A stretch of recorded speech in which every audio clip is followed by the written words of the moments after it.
Okay, everybody, welcome to another session of Conversations with Chris. I'm so nervous because I have my friends here of the Democratic Party, and I finally was able to snag them for an interview.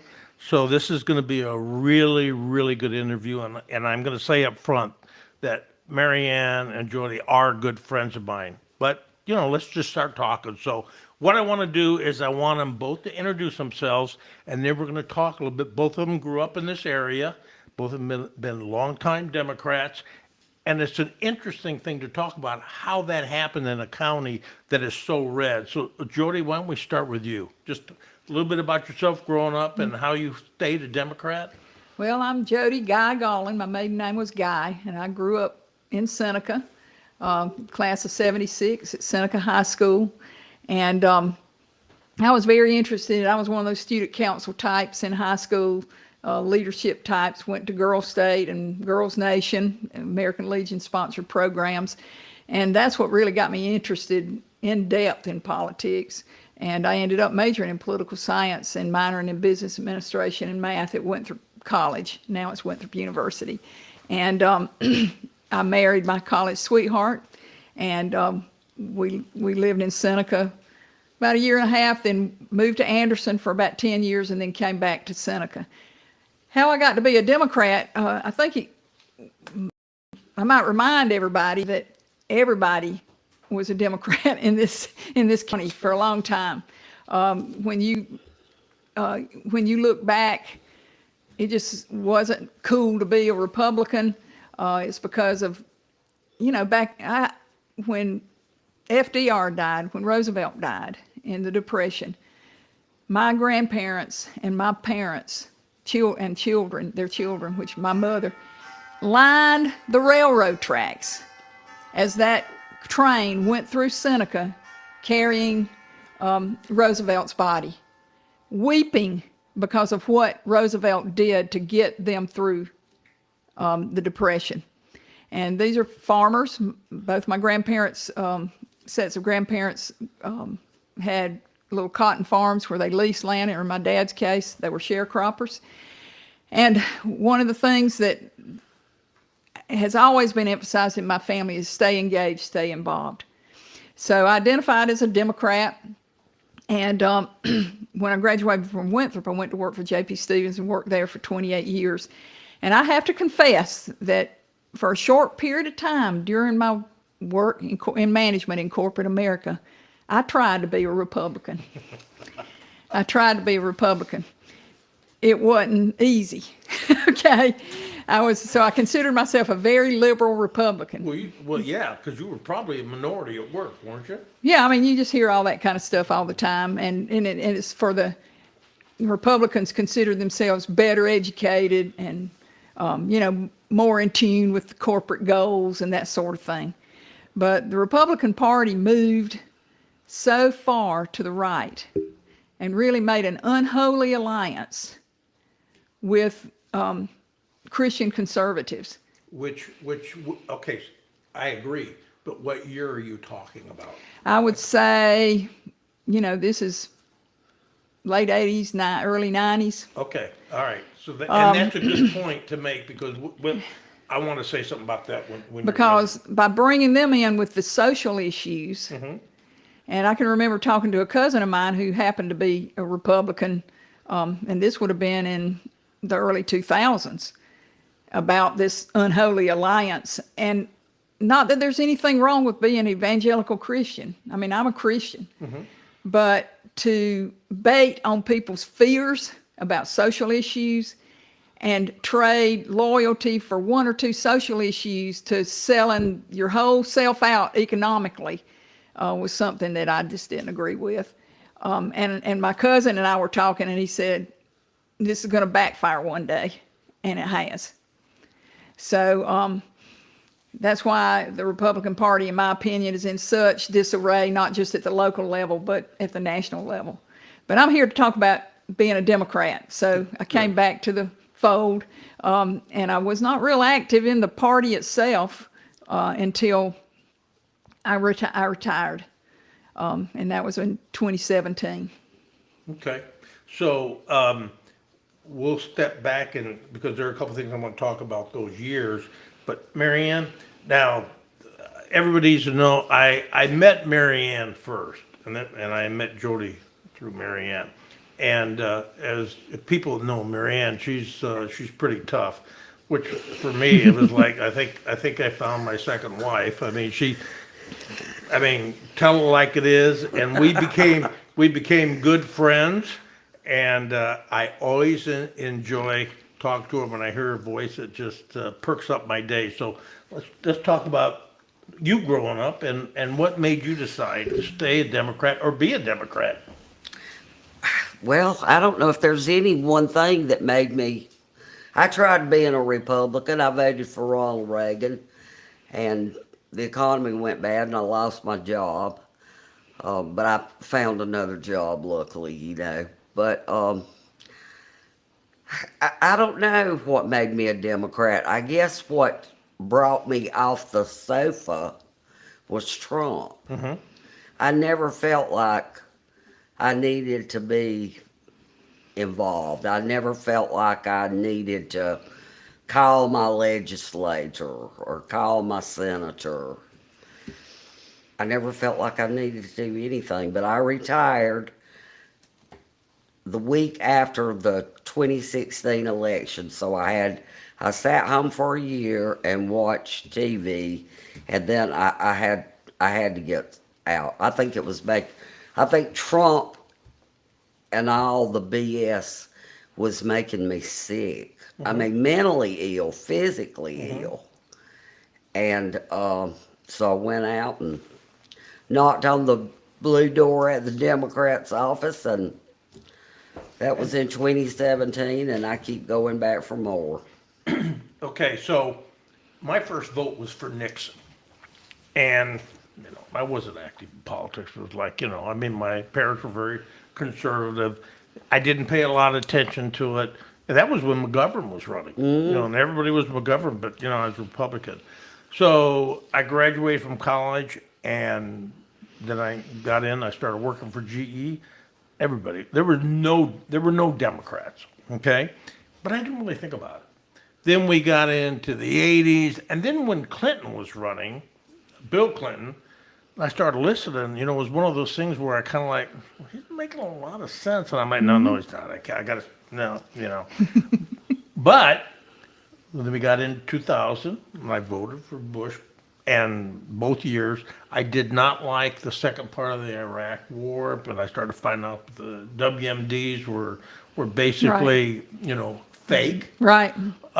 Then we got into McGovern, not McGovern, McCain. I always liked McCain. And Palin, I was kind of like, yeah, but I still voted for him. Now, my wife didn't. She changed. She didn't tell me. Okay. And then I had a buddy of mine that was a Marine. He's older than me, in 66, 68 in Nam. And I said, well, I bet you liked him. He goes, Chris, that guy was a POW, man. You think I want that guy in the White House and his hands are a little bit shaky and he gets mad? And I said, well, I never really thought about it. Obama came along and I was like, but boom. Then as soon as we got into the second term, and starting in about 2000, when we were getting into some of the social issues, I literally, working for GE, we had great benefits, but I had my boss's boss, whose wife got cancer, and at that time, you didn't have Obamacare where you didn't, you still had these limits. Limits, yeah. He went through it. He lost his house. Yeah. And that was a fear I always had when I was working, that, I'm one job away unless I can keep hustling, and it's like, well, then once we started getting Obamacare, it's like the stuff made sense. And I thought, but when he came along, when the Tea Party was here, I thought, man, and I told a buddy of mine, I said, this is going to get bad. You just watch. Right. Never in a million years would I thought about this. Well, then he came along, and I remember when he spoke in Greenville, and he talked about the Iraq War and the WMDs, and I thought, maybe there's something. Well, then the next day he started all the crazy stuff. He started talking Mexico and everything else, and I thought, man. And then when he was nominated, I knew at that point I was done. And then the one thing that scared me the most was when Mike Flynn Yeah. spoke. And I had this buddy of mine that went to the Air Force Academy, is a real Trumpster. And I said, that dude is the one you want to watch. That guy's crazy. Oh, no. So then at that point, and I personally, I just couldn't take the hate. I couldn't take the hate. And nobody would ever accuse me. I mean, I'm a capitalist. Everything I have, I work for. I mean, but when I get to the social issues, I'm not even liberal. I'm more along the lines of, hey, what are the right things to do? What's the decent thing to do? We're all equal in this world. I mean, it just, and then it got worse and worse and worse. So that was my conversion. And then January 6th had a huge impact on me emotionally, especially with my dad being in the Navy. My dad was shot down in World War II. He survived. Right after he got out of the hospital, he was back in the Pacific again. So it was a very emotional time. So, and I could be harsh at times, but for me, it's like you either believe in the law or you don't believe in the law. Exactly. There's no ifs, ands, or buts. And then it's amazing to me we can talk about the Constitution. Everybody's a scholar now. Everybody's like, well, but when he was talking about dropping the Constitution, it was, it was like no big deal. I'm like, you really understand what that means.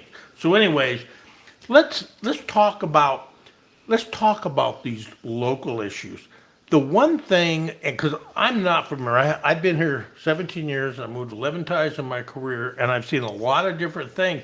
But I find this fascinating. And I look at it, and very, very rarely do I meet Democrats, okay, in this county. Now I have a friend of mine that I grew up with whose family, he's an attorney. He ran for governor of the state of Indiana. He lost. But anyways, he was the only one. And he would always say, how could you vote for those guys? And I remember, when I was in college, I said, that's just the way it was. Because, I just wasn't that interested. I just did kind of like what my family did. But now, when I hear these things, and I hear it all the time, well, a Democrat will never get elected. So what do you hear that, and Jody, you run the party, and Mary Ann, you're like number two that, every time I see you, you're constantly working. What do you think? Well, I know you think that's kind of weird. I think Democrats can be competitive in Oconee County. We have just got to find people that will run. It's time consuming. Just the running for office is time consuming. So do you think the real, in your opinion, so you think the real issue on why a Democrat can't get elected is because people don't want to take the time, or people think, why take the time because I won't get elected? But both. But we've got county council districts, and we've got city councils, town councils in this county. And I can tell you right now, there are Democrats on town councils and city councils. It's nonpartisan races, and if you ask any of these people, they work together well, they concentrate on the issues. And so we know whether we've got elected Democrats in partisan seats or not, that we've got influence. I tell people at the Chamber of Commerce, because we're members of the Chamber and support them, but I tell people 35 to 40% of your customers are Democrats. And the reason you don't hear from them is because of some of the ugliness that happens, and that now it's okay to say things that a few years ago nobody would say. No. One of my husband's real good friends lives across the lake from us. He told him one day, said, well, and I know he knew we were Democrats, although my husband really considers himself more of an independent, but he's like, as far as I'm concerned, you can just take all the Democrats and line them up and shoot them. Oh, God. And I can tell you, and deep down, I don't think he really meant that, but to say something like that, it affects people's social life. So Democrats don't tend to talk about their political leanings and open themselves up to just ridiculous comments like that and worse. And I can assure you, I mean, I had to take my Biden-Harris sticker off my car because yeah. of 2 or 3 issues, and I stubbornly kept it on there, and I should be able to have it on there. But where guys in pickup trucks were rolling coal on me, I don't know if you know what that is, where The smoke. they did, yeah, which is illegal in South Carolina, by the way, flipping off. And I had somebody in Anderson County pass me on the grass side of the road and shoot me a bird all the way. And I'm like, what was that? And I finally figured out it was that bumper sticker. So, you know, it's just crazy. But I'm one of these people who's not really scared of the very old devil. I'm pretty tough, but sometimes you just don't want the hassle. Now, let me talk a little bit about districts. Okay. Everything, and you've heard of gerrymandering and that sort of thing, but everything is with the access to data that political parties have now, Republican and Democratic Party, then you can see which districts are the most difficult versus the easiest to win in. And this affects gerrymandering. In some districts, they can do it precision, you know, draw lines to where you just exclude, you either pack in one district with Democrats and let the rest of them be Republicans and so forth. We've got a little of that in Oconee County, in my opinion, because District 3 is Seneca and just the closest suburbs of Seneca.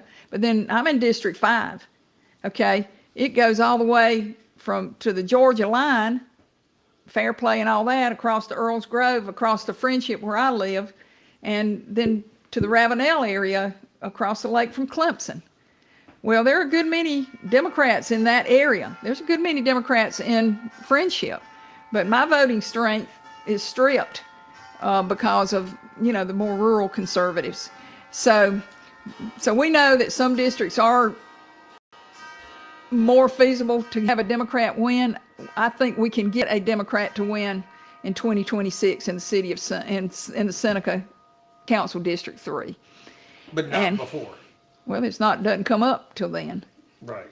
But I mean, you're concerned about these other districts. Like take a look at Hart's district. Well, Hart's district is probably. And then you got Durham's district. Yeah, Hart's district is probably not as well situated as District 3, but it's not as conservative as you think it is. And I think what you have to worry about, you know, 5 years ago, he was a lot different, in my opinion, than he is now. A lot of what I see him doing is kind of like for entertainment purposes only and contrariness. And somebody else had that role before, and he went off council. And so, you know, I just don't know why that's productive for the county. And I think it could hurt him. And get more people interested in voting. So that's for us. We've got to get the good candidates, like Mary Ann said, and quality candidates who are willing to put in the time. And we've got a lot of workers that will do the grassroots organizing, which frankly we're better at than the Republicans right now. And I'm not saying the Republicans, the Oconee County Republican Party, I think is learning their lesson as far as what you have to do to get quality candidates elected. And so recruited and elected. So it's a challenge. I'd like to see a woman on council. Well, Democrat. Yeah. You know, because I truly believe I think the perspective is different. You know, I'll give you an example for me. So, and, you know, I mean, because I pay a lot of attention. I've learned a lot, you know, with especially with Jeff. I mean, you know, he's like my encyclopedia, you know, and then I'll take that and run with it, and then it makes me think a lot about it, and then I come back with an opinion, and we'll disagree on some things, but he's always very open about it, and he knows the history of what's going on. But this thing with the sanctuary for the unborn really kind of, I mean, I was reading it and I was trying to figure out, and I said, well, you know, it has nothing to do with the law. And this is when, you know, we had Kane on there. And where I got involved with the county side was in December 21. And I remember I was reading an article in the paper. And these guys this OCC group was so degrading to these guys. I'm like, I mean, it's like, it didn't even make any sense, like the disgusting things. I mean, so that's when I started engaging with them, and I didn't know these guys. That's when I started engaging with them on Facebook.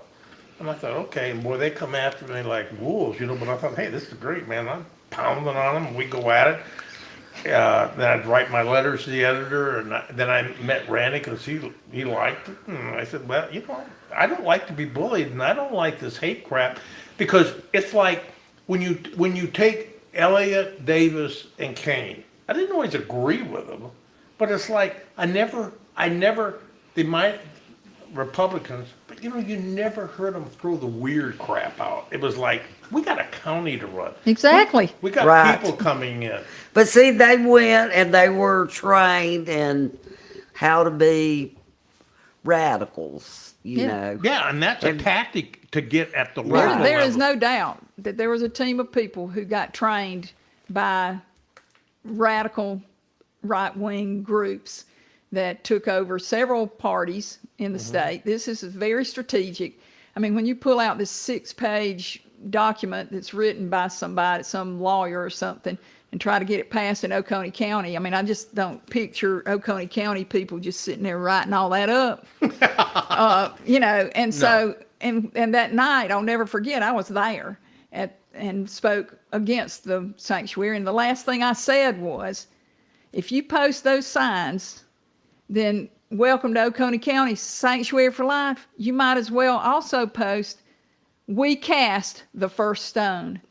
Because when it comes to those issues, those are very individual issues. And no matter what one's personal belief is about abortion, it's a live and let live scenario. And I'll give you an example.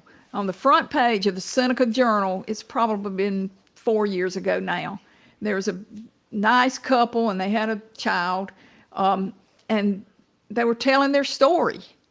And the story was that I think they had adopted this child, but previously the mother had a pregnancy, and there was all these complications, and she was told, I mean, the medical experts, not lawyers, not politicians, the medical experts said that that baby was not going to live. And it was going to endanger her health too. And they advised them to terminate the pregnancy, and they did. Now, this is probably a little later term abortion than a 12-week. I can't remember how far along it was. It was for a second trimester, I think. I did not see a single letter to the editor in the Seneca Journal that said, oh, those sinners, that's awful. They killed their baby. That terminating a pregnancy is an abortion. And so that just shows you that people who are devoted to the pro-life cause, or say they are here in this county, when they read something like that, it doesn't even register. That was the right thing to do. That was the right thing to do. Now this family, she lived, and then they were able to have this other child.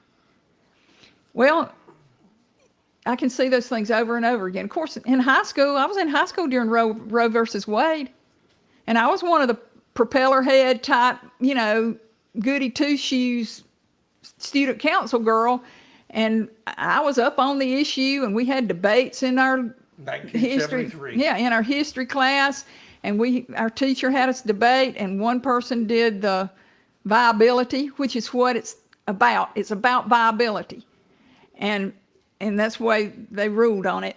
3 months or the 12-week first 2 trimesters, or no abortion. We had debates. There wasn't any big outpouring about this in this Protestant county. Were they, Mary Ann? You didn't have anybody protesting anything. You didn't have any of that. So this is learned behavior. It's a political thing that pushed that pushed a point of view to bring in large groups of people who if you talk to them about Social Security and Medicare and those type things that are super important programs that we want to preserve in this country. You mean those socialist programs? Well, those kind of programs, very much, if you mess with that, these very much Democratic supported ideas, but they pulled them into the Republican Party. Well, I'm, okay. So let me go back to one point. I agree with everything you said. I looked at it also like, you have people and they're coming in, and you have people that live here and they're going down the highway, and it's a sanctuary for the unborn. Now what happens is you have women who made the decision for one reason, could be health, could be, whatever. And it's like, so I would tell people, so what do you want to do? You want to sit there and you want to degrade every woman that's ever had that issue, made a personal choice, and you want to remind them and make them feel bad. Mm-hmm. And the thing is, I look at it is that, everybody is like, hey, you know what? Nobody says, hey, you know what? I'm going to get pregnant because I want to have an abortion. No. It's just, and I've heard people say that. And I had one guy tell me, and I'd never heard it before, and it wasn't that long ago. And he said, yeah, you're a Democrat. You guys, you like to have you want to be able to have an abortion. So when the baby's born, and if you look at the baby, you don't like the color of her hair, you can kill it. And he was serious. I'm like, that's are you crazy. I Even mean, Roe versus Wade didn't provide for that. I'm just saying that's how asinine it was. And then you everybody is like, okay, so no matter what, pro-life, whatever. And it's like, okay, so you want to sit there, you don't understand the issue with the particular woman. So when she does have the baby, then you want to talk about how crappy of a mother she is because they can't afford it. Maybe she may be a single mother. So, it's really complicated. And I agree. But I looked at that and I'm like, you guys have important issues here as it relates to development, what's happening, if all this crap, and you don't have unlimited funding and you don't have unlimited time. So you choose that this is the item that you want to work. Right, bringing federal issues Right. into county. See, to me, I don't think politics does not have a place in county business. Yeah, I agree. Local. Yes, it should, like, a councilman said on his first night that he took the oath of office to the Constitution. Well, where does that leave Oconee County? And Don Mize, he said one time, America first. Well, what about Oconee County? Yeah. Oconee County comes first in Oconee County business. Right. So And we're wasting time on social issues right. that I all agree. that does is make somebody feel good. And if you want to talk about the Bible, that's no different than the Pharisee getting up there and saying, oh, I'm so glad I'm not a sinner, like this other guy that's down here on his knees praying. And so you can pick and choose which Bible verse you want to talk about, but that's the kind of stuff I want to talk about. So This identification with faith and family, like Jeff I Duncan. agree. I mean, that is money changers in the temple, folks. It's Yes, money changers yes. in the temple. When you are using religion to gain political power and money, because you can look at Jeff Duncan's net worth now compared to when he went into Congress, and then you're shacking up with a former lobbyist. Really? Oh, that was the second affair he had. That's Yeah, right. yeah. Yeah. And so, I know. And we don't need to get into all that, but No, but I it want to really talk. wouldn't matter if he wants to say it's irrelevant, then don't brand yourself. Right. Look, because you I've know his al- barbecues he has. Yeah. Okay. Do you remember the guy out in Arizona that had the pink tents and the one that got Oh, yeah. and then was pardoned and all that? Well, that's an example of one of his special guests. It was after the guy had just gotten pardoned. So, but Yeah. But anyways, we anyway, know what that's the way you're using something that isn't related to running the country exactly. So let's talk about this or the this is- county. Let's talk about the county. Yeah, let's talk about right now. you know, and all I've ever heard is like, well, you know, you say zoning, you'll never get elected. And I'm like, okay, so it might be a bad word. Understand what we're talking about. Like an example, you can zone something commercial. And if you do that, then what you can do is you can create a commercial corridor.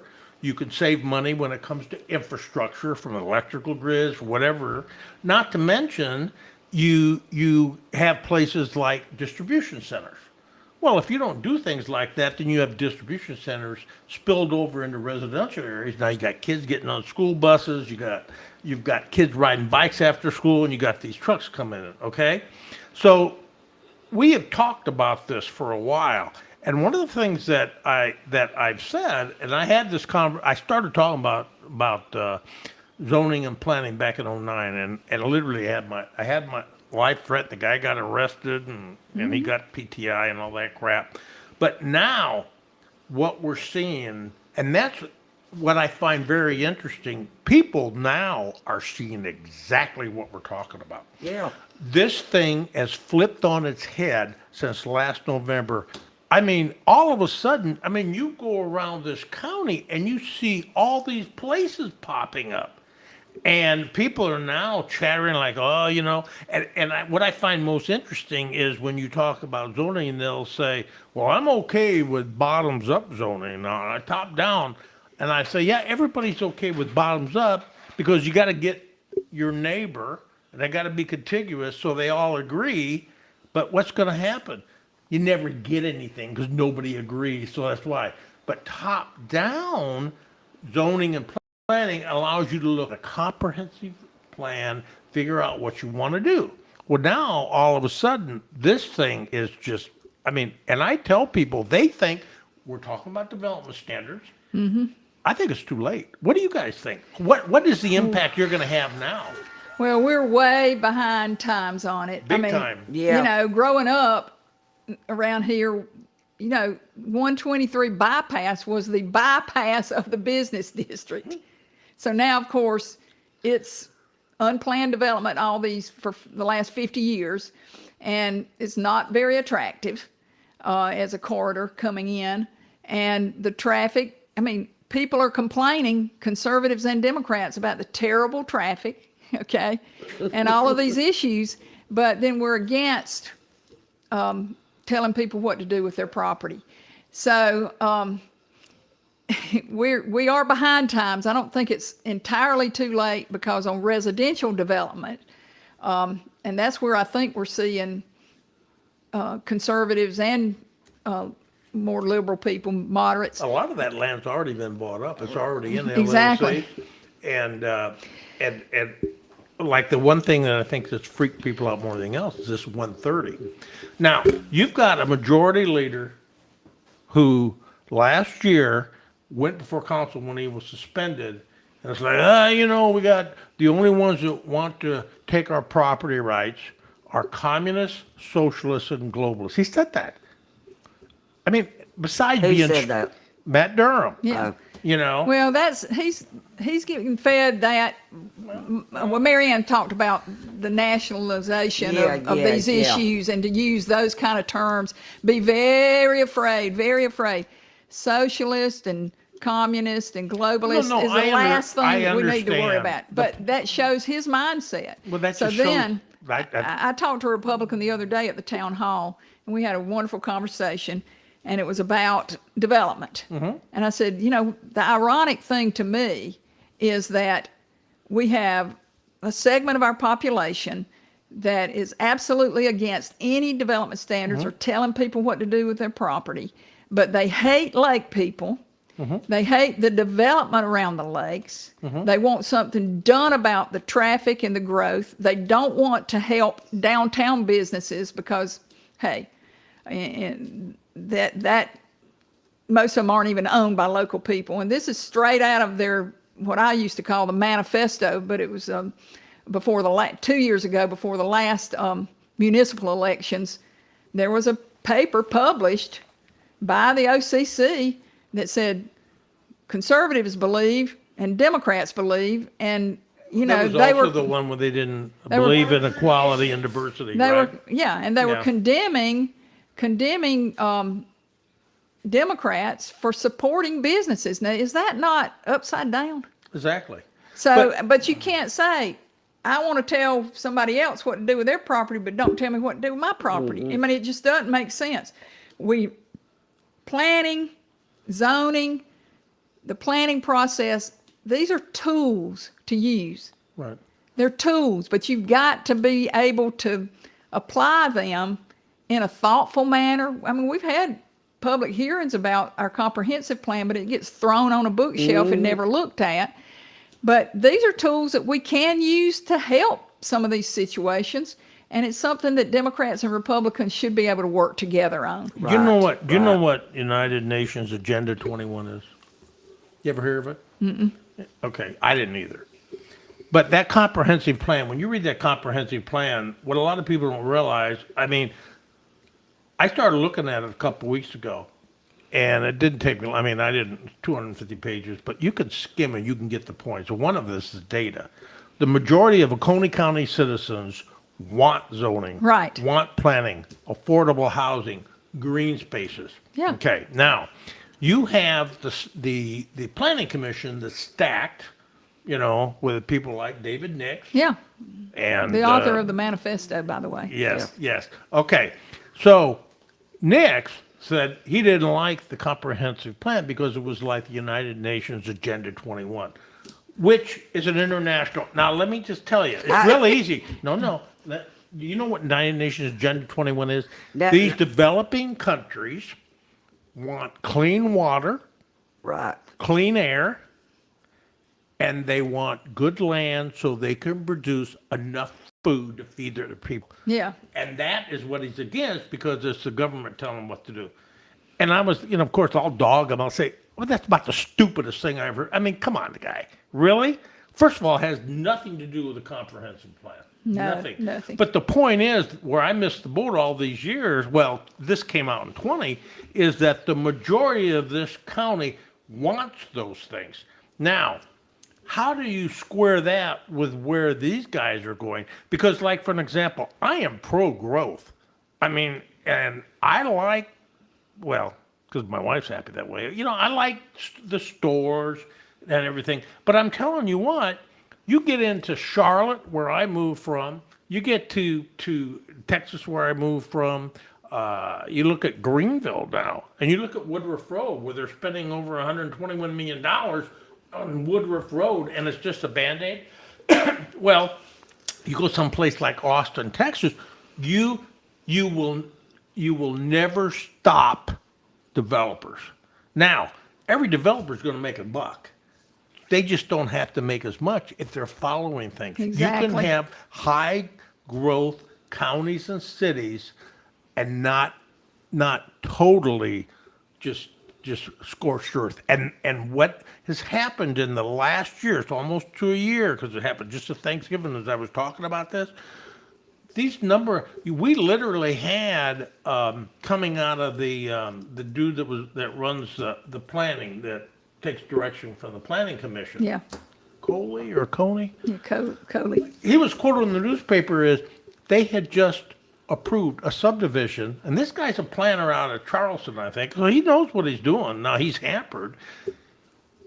We just approved a subdivision, it was in the newspaper. I don't even know if it's buildable. Think about that. I mean, how crazy. You don't even know if this stuff's buildable, and you're approving this. So what does that mean for infrastructure? Okay? So... Well, the Strom Thurmond Institute did a study several years back that said on residential growth, to put sewer, you know, for the government to put the infrastructure in there, they will never have enough taxes to pay it back. So you got to be careful, because if some of these subdivisions go in and you got more people with children, then you're going to have to build more schools. So you got to plan for all that. And it needs to be like it is around Columbia, that Lake Carolina development. When they built that thing, it was going to have thousands of over 1,000 houses. They dedicated space for a school to be built because the growth in that area was so big. And I'm sure it's because of development standards. I'm not an expert on it, but to where the developer, has got to foot the bill for some of this so that the taxpayer doesn't get stuck with it. And developers will pay for it. Right. People because think, they're well, still we'll going to never make get 'em. money. They're still going to make money. But we desperately need more affordable housing in the county. We desperately, I mean, But we spend it on Sewer South. well, there's some high demand people down there that are wanting to have a grocery store nearby and some of these kind of things. I know, I'm being facetious. Let me just ask one question about that. Let's talk about Sewer South. You're in Walhalla. No, I'm in Bountyland. Okay. So you look at Fair Play. Developers have already bought a lot of that land. The Fair Play will not exist in about 2 to 3 years. But as an example, let's talk about Sewer South real quick.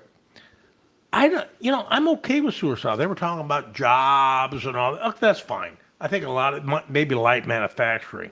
But the only thing I said is treat it like a business. If you're going to spend that kind of money, what due diligence did you do to understand if there's going to be a payback? A lot of these big infrastructure things like that, you theoretically do not get a payback because it's for the common good for the future. You have to do it. But you need to understand the risk. And then I even had the newspaper that was coming after us, government's not like business. Oh, really? So that means we're going to throw taxpayer money away because we don't have to have people accountable for taxpayer dollars. And then you had the OCC with the mouthpiece of Nick saying, it's just common sense. Now, if I manage budgets and I was accountable for these multi-million-dollar budgets and my boss was telling me, hey, Chris, you made this commitment. Hey, it's just common sense.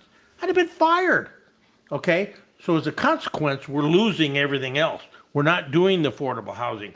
And what's happening right now, we have totally opened the door on this county. Totally.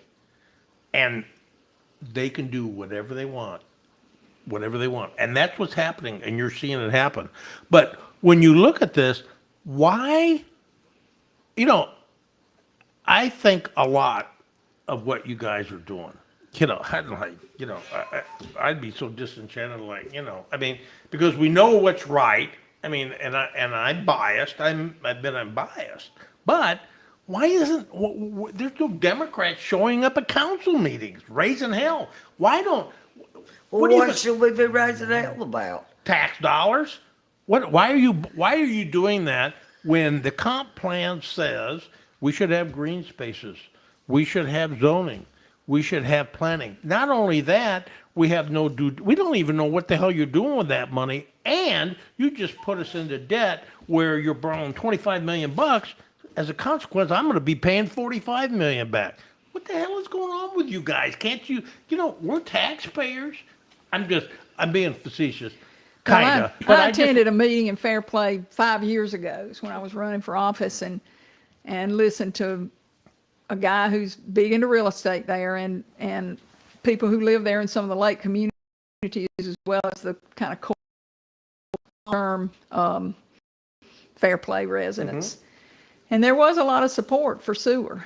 Among the cultural community, no, because they're worried about agricultural land going. And that is right now, it is one of the more attractive gateways, corridors into our county. Okay. There's no doubt about that, because you don't have to get far on 123, quote, bypass to get into Ugly. So, I take your point. Why aren't we there? Well, I can't, Let me interrupt you to add something to this. It always was the plan to go to Exit 4 for Sewer South. Exit 4 made sense that there was developable property in Exit 4. What didn't make sense is to go to Exit 2 and 1, and now you're not even going to 2. It's 1.5. But there's another reason why you needed to get it down to Exit 1, because other people stand to make money. Well, listen, when they built the Beltline, Wells Highway, Yep. That was built, and nobody even drove on it the first 5 years. I could ride my 10-speed bike up and down that road and not even see a car. Like Sheep Farm Road. So, all of that, most development, just be realistic, it's tied into making money.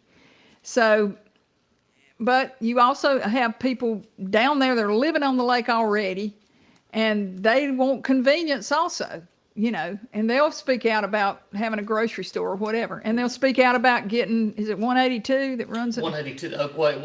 I mean, some of the Oakway most Yeah. terrible roads in the county that they're having to drive on to get to a town to where they can shop.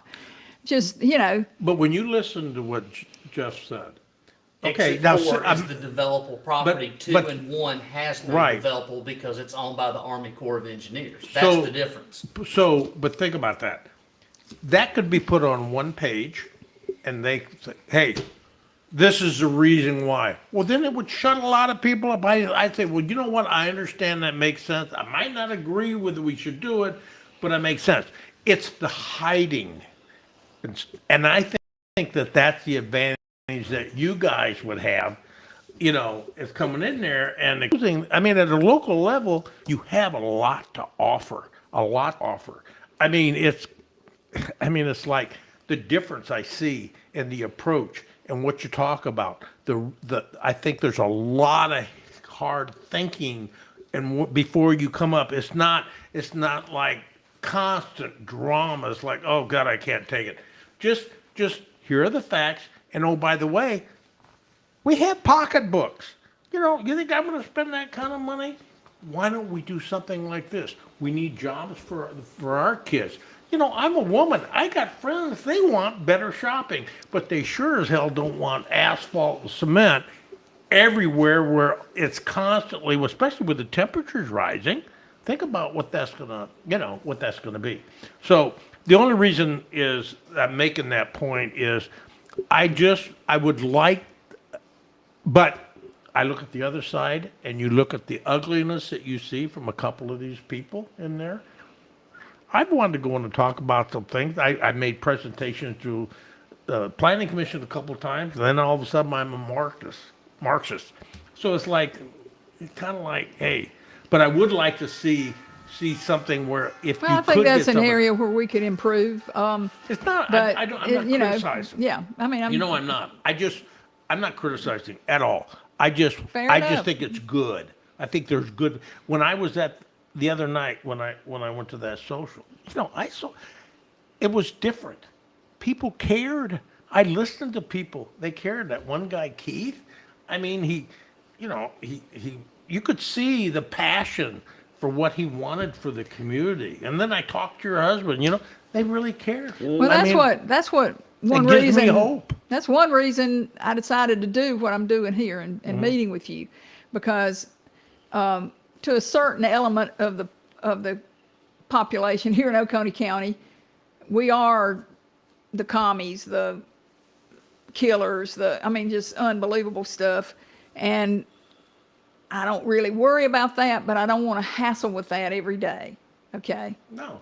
So, and so to do things like I'm doing now, we're just regular old people who grew up here, who care about Oconee County, and also who care about good government and the process by which you evaluate these policies, these money, these decisions on spending money, and those kind of things.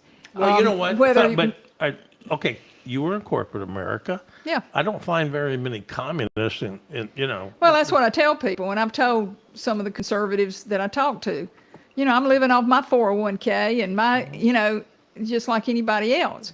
I was in corporate America for 38 years in very responsible positions. I am not anti-big business. I am pro and working in factories. You got to treat people right. You got to pay Absolutely. well, and you got to have good benefits. And that's the kind of jobs we want for people in Oconee County, and that's important. So- By the way, some of the protections that workers have through the years have been put in to ensure that the bad companies do what the good companies are already doing. Okay, Because so- if the good companies have to follow, if it's voluntary for them to follow EPA protections, bad companies won't follow those protections. So that's why government has to get involved, in my opinion, and in the opinion of Democrats. Right. So these general statements, I heard our congressman say one time, I really want to get rid of these regulations that are bothering business, business and industry. Some platitude. And I'm sitting here going, okay, when you go out there in this factory and you put on your personal protective equipment, because if you don't, you Like could get OSHA, some, yeah. you could get some contamination in your bloodstream, and we have regulations on what goes out the stacks. So we've got filter bags. I mean, that's just baloney. What of these protections, I call them protections, do you want to get rid of? You mean, right. because Burdensome protections. And no this is what we're You want seeing. dirty water? You want dirty air? I mean, come on, have we guys. forgotten? And you mentioned Nixon. He's running against McGovern. I got a funny family story on that, because my grandfather, who was born in 1882, had never voted for a Republican. And my mother talked him into voting for Nixon because McGovern was too liberal. And he never let her live it down, because you know what happened. So it's funny. And now I don't even think a person like Richard Nixon or Ronald Reagan could get elected in the political environment we have now in this country, and where you can have people outmaneuver you even on the county level and end up with a majority on a 5-member county council. And when probably maybe 10% of the public believes what they believe, like, we're not worried about patching your roads. We're worried about, sanctuary for life or the Second Amendment stuff. Let the federal people worry about all that. Well, yeah, but quit And- throwing red meat on, because at the end Yeah, of it's the day, red meat. That's exactly it. And then meanwhile, you aren't doing your due diligence on spending all this money. well, you know what? Well, wait a minute. So let's talk about roads for a second. What you'll hear is like, the first thing they'll say when they're trying to defend against, if they're on council, well, how do you know that's not a state road? I don't think it's a state road. No, it's probably no, it's not a state road. I respect what Spartanburg's doing. What's that? They're implementing a 1-cent tax, and they don't care if it's state or county. We're gonna fix the roads, and I think that's what needs to happen.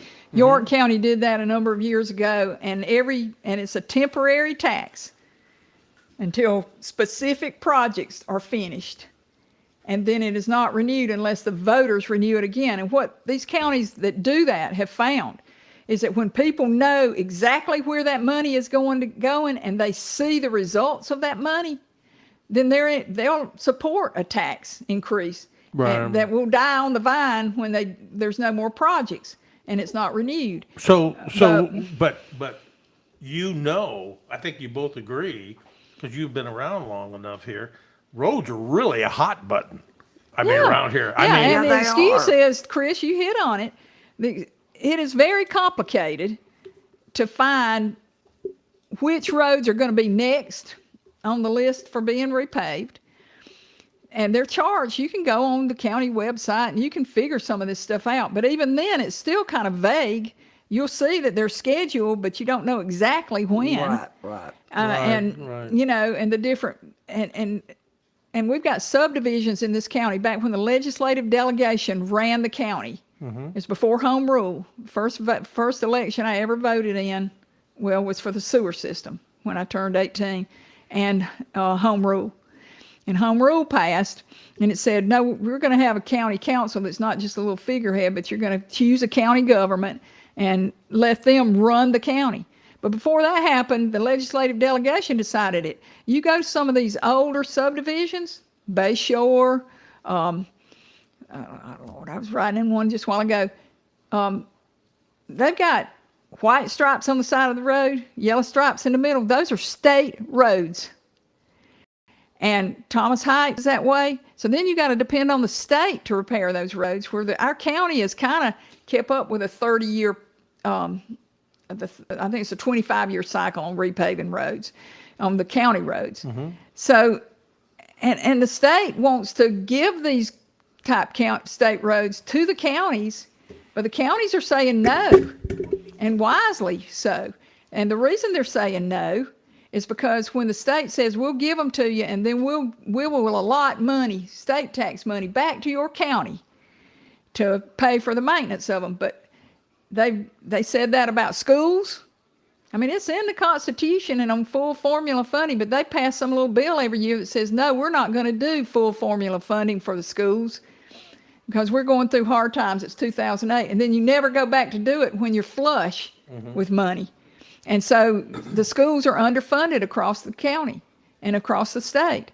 And I know we say, oh, look at these beautiful buildings. Oconee does have a stronger school system, particularly with physical plant, than other school systems. But that's the lifeblood. And you want your good students who graduate from those schools to have a career path where they can come back and live at home. I'm not talking about with mom and daddy, but live where they grew up. You know, you gotta, they will come back and let, hey. I mean, you know, so, and you know, John Elliott said something about this, and he understands this in the town hall the other night. He's exactly right.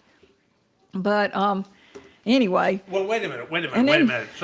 So I understand what you're saying, but the reason I brought that up is, so let's talk about county roads for a second. Mm-hmm. So county roads are a big deal for everybody. We all know that, right? Well, you know, there is a Road and Bridges Commission. Right. Okay. You know who's the chairman of that? Yeah. Yes. You know how many Van meetings? Hart. Yeah. You know how None. many meetings they have? And that's the kind of thing when somebody runs against him, Yeah. they need to be hammering that home. Yeah, 'cause roads are a number one priority in this county, and he has not had a meeting in 2 years? Exactly. So everybody needs to understand it's really his fault that we have bad county roads. Okay. Well, who gives the roads department direction? Would that be? He does. And there is a committee that does the state funding. The point is, right. The point is that those things are important to voters, and if they're important to voters, then people ought to be addressing things that they think is important. That's my Well, point. exactly. And this goes back to what I said a while ago. This serving on county council is not for entertainment purposes only. not It's at not all. to show out and say stuff and be contrary. Probably more than 50% of District 5 is in Seneca school attendance areas. But yet, a lot of times the paper says he's got the fair play area, and I talked to them about that, and they've changed it. But listen to what was said in county council about the ARPA money being distributed to the municipalities, and he was against Seneca getting the money that was their share of the money. And you're sitting here going, this is the people you represent. But just being contrary for the sake of But contrariness. You know why that he was against it. There's an issue No, between no. him and the city of Seneca. Oh, yeah, I mean, yeah, I know. Who's he? But you know what, Jeff? I grew up in this county, The one that's head of Road and Bridges. Yeah. and Mary Ann's from Walhalla. But And one I of grew up in the, Seneca. and I grew up in Seneca, but one of the things, there's this thing, I call it Seneca envy. Yeah. Oh, yes. I mean, I've coined this term way before all this stuff that we've been talking about happened. There's this perception somehow in the county, and when I was growing up, we had a 3A high school and the other two were 2A high schools. Right. And that Seneca gets everything. Well, the business is located in Seneca, you know, because Belt was in Seneca. All this was downtown back then. And then when it moved out to Oconee Square or whatever it's called, you know, Applewood. You know, it's still a Seneca address, but it's fairly central. You know, you can get there from Westminster as quick as you can get there from my house in in Friendship. So the government doesn't decide where to put those buildings, and you know, they use data. Where am I going to get the most traffic? You know, so that's just the way it is. And but there's this thing, like if you want to get something accomplished in this county, let's say libraries or something, you've got to give something to every area. Everybody's got to get something. Seneca's Ginlett Field, this is getting into my grievances. we played football on Gillette Field for years after brand new stadiums were built in the other two major high schools. That's correct. And that's the truth. Yep. And such is life. My Uncle Jerry was best blocker in, I think, 48. And he's still alive. But, you know. And Jody, you're right. Let me get over the mic real quick. You're right. That's not the only thing that I can remember. We had an issue when they built the new high school on Wells Highway. We couldn't get an auditorium. That's right. Everybody else got an auditorium except Seneca. Seneca didn't have an auditorium. We didn't have a football field. You're right. There is that. You grew up here. You know it, and I know it. But I mean, every town and every school attendance area deserves to be heard in their needs, but don't be making up. I mean, these are just regular citizens saying this. I mean, it's like, why? And then, okay, we are going to build an auditorium in Seneca, but it will not fit the whole student body, you know? So, how are we doing on time? Okay, so we're gonna wrap this up, but I wanna end it with a couple things. I want you guys to, a couple of things that you would like to say, but I wanna talk about one thing that hit the paper today. So you see, during the Clarity's running in 24. Okay. Oh, no, I haven't looked at the paper Yeah, today. yeah. But I listened to all this, and we listened to what's happening in the council meetings. We see what's happening with the development here, and you watch this stuff that's going to take place in Fair Play, and you're going to see these other things. I don't think it's going to be easy as you think. So I think there's a great opportunity if you can get a candidate that can get teed up for Hart, you know, or Durham. I think you got a shot. Yeah, You well, know, I really we're working do. on it. Good. And by the way, you don't just go out there and just grab somebody and they'll No, consent no, to I it. know This is, that. I you've got know. to have people step up, and then you have to have volunteers to You know help what? them. It's easy for me to say in front of a microphone because that's what I really want to see. I don't have to do anything. I just have to cheer it on. So I understand that. Well, we need that because somebody's got to be making phone calls and knocking on doors when a candidate comes. So there isn't just talk. You've got to do the grassroots work to make it happen. And so, you know. So let's talk, because we're going to wrap this up. I want to do one of the things. And I will tell you, I've never seen anybody work as hard as this woman does. You know, and she knows I admire that. And when I I don't read this, do as much as you think I oh do. yeah, you do. I see it. I went in there, and when the first time I went in there to meet her, and you know, he was about kicking me out. I was like, hey, you know, I gotta get this done. I'm like, yeah, okay, I guess, you know.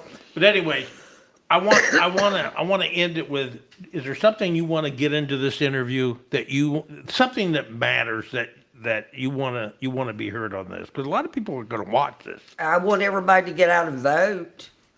That is very important, especially in the Walhalla City Council race and the mayor race. Oh God, we could go on about that. With yeah. that group of, what is it? Group of 15 in that family, they didn't even show up, right? You know that, right? Yeah. They were not going to go to was it last night they had the forum? The forum. Yeah. Yeah, it was last night. Isn't that weird? Well, and you know, this is another example of religion in politics. Once again, I'm a Christian. But when you say God has led me to the moment that 3 of my children, I'm already on council, no politician has a monopoly on God. I'm tired as a Democrat of not being considered patriotic enough Yeah. Yes, or Christian enough. Christian enough. Yeah. And being accused That'll of buy that, you and a that's lot. not right. Until the roads are, I won't And say the then, word. yeah, you drive, and maintenance, you know, in the town hall the other day, when you build something, you've got to maintain it. And this is where I come from working in industry. Yeah. If we approve capital money for sewer or for roads or for anything, that's got to be rolled into a budget. If you add a department, you got to pay the salaries of those people from then on.